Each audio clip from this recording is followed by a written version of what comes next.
इस कथा को सुन लेता है। एकम भागवतम शास्त्रम मुक्तिदानेन गर्जति कथा भागवतस्यापि नित्यं भवति यद गृहे।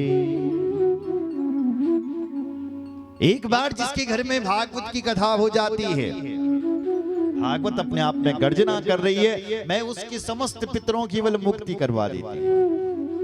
और सुनने वाला जो करवाने वाला व्यक्ति है उसके घर को बल तीर्थ बना देती है। यद ग्रहम तीर्थ रूपम ही वसताम पापनाशनम। जय का घर में भागवत की कथा के भेजा उसका घर अपने आप में तीर्थ हो जाता है। अश्वमेध सहस्त्राणि वाजपेय शतानि। कई अश्वमेध यज्ञ करने का उस व्यक्ति को पुण्य मिल जाता है। कहीं राजसी यज्ञ करने का उस व्यक्ति को पुण्य मिल जाता है जो अपने घर पर भागवत की कथा करवाता है। जय अभागिन बल कभी गंगा स्नान न करे।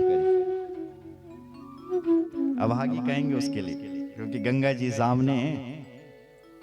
और फिर जो मनुष्य जन्म लेते हैं कभी गंगा जी में नहाए ना, तो अब आ गई होगा वो तो क्यों जी, वो भगवान थोड़ी नहीं। भगवान तो वो जो गंगा जी का तट पर रहने लगे। भगवान तो वो है जो गंगा जी में स्नान कर रहा है। गंगा को किनारू बड़ा भगवान होते हैं मिले, क्यों जी, बड़ा भगवान होते हैं गंगा जी के तट में। न गंगा न गया काशी।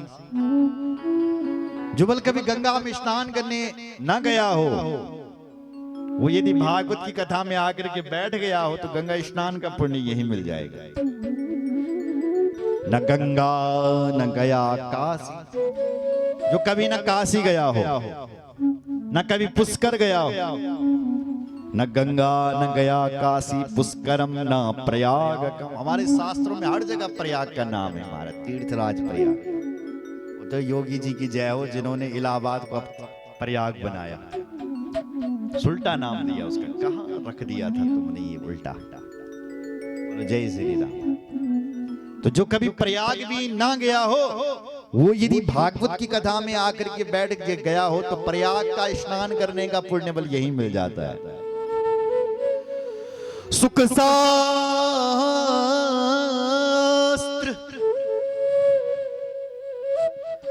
कथायश्च फलेन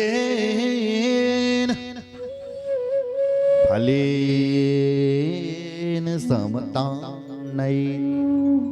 सुख शास्त्र कथायश्च। सुख शास्त्र मतलब यही तो सुख शास्त्र है। श्रीमद् भागवत ही सुख शास्त्र है। और इस भागवत की कथा को यदि किसने सुन लिया तो फलेन समताम्ने, तीर्थों का फल बल तुमने घर बैठे मिल जाए। बोलो जय श्री राम। इसलिए ये भागवत कोई साधारण नहीं है। एक श्लोक सुनने से ही पुण्य मिल जाता है।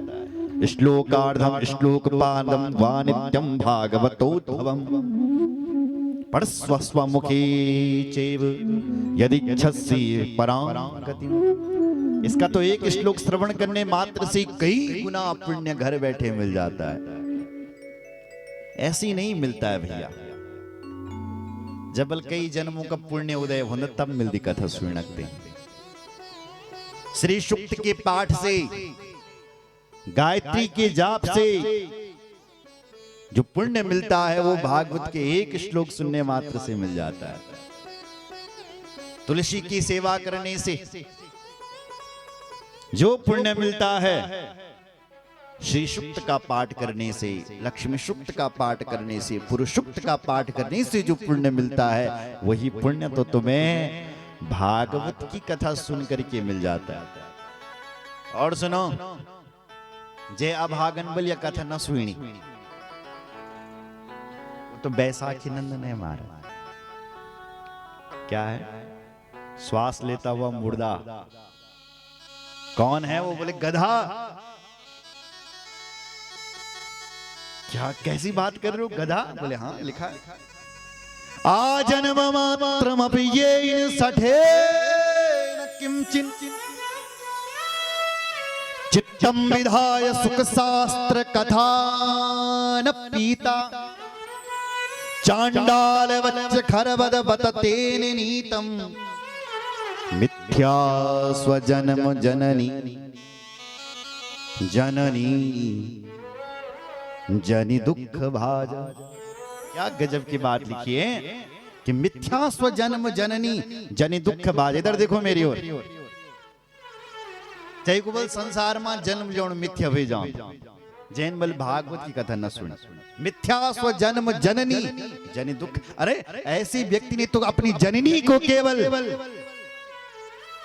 प्रसव की पीड़ा देने के लिए ही जन्म लिया है।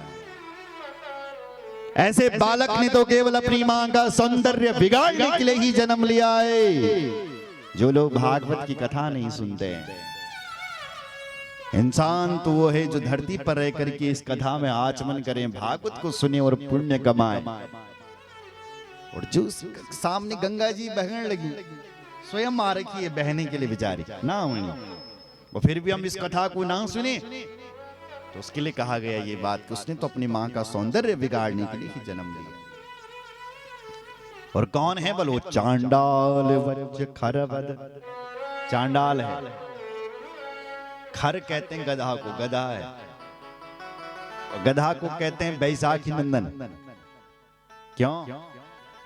एक गधा था ना, बैसाख में न गई चन, और जैसे कहीं वन में पहुंचा तो अचानक तैने एक घास दिखेगी, तो उसने वो घास खा ली, हरी घास अचानक दिखी होगी, और फिर पीछे देखा, यूं क्या देखा कि ओहो पूरा वन साफ दिखाई दे रहा है। तो गधे ने अनु लगन लगी कि देखो मैंने सारा वन को चर लिया। बस ऐसा उस गधे को लग रहा है।